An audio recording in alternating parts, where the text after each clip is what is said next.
લગ્ન જીવન માટે જો મારા બાળક અથવા મારી પુત્રીનો 36 નો આંકડો જો ગુણાંક મેળવે ને તો ઘરમાં લાપસી બને.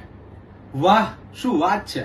અને એ જ આંકડો જો લગ્ન પછી 36 નો ફેરવાય ને તો લોકો કહે, અરે જન્માક્ષર નહીં મેળવ્યા હતા કે શું, પરિવારની ખાતરી નહીં કરી હતી કે શું.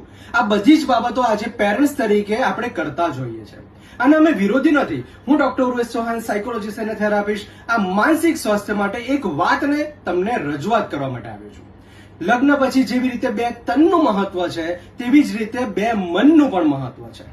પ્રી વેડિંગ્સ, લોકોને મળવું, અંધશ્રદ્ધા સુધીની એક લહેરને ક્રોસ કરી દેવી અને પોતાના માનસિક સ્વાસ્થ્ય માટે ક્યારે પણ ન વિચાર કરવો, જે આખી જિંદગી આપણે એની સાથે રહેવાના છે, 2 પરિવાર એની સાથે રહેવાના છે. એટલે જ હું તમને એટલું જણાવવા માટે આવ્યો છું, જેવી રીતે પ્રી વેડિંગ જરૂરી છે તેવી જ રીતે માનસિક સ્વાસ્થ્ય માટે પ્રી વેડિંગ કાઉન્સેલિંગ પણ જરૂરી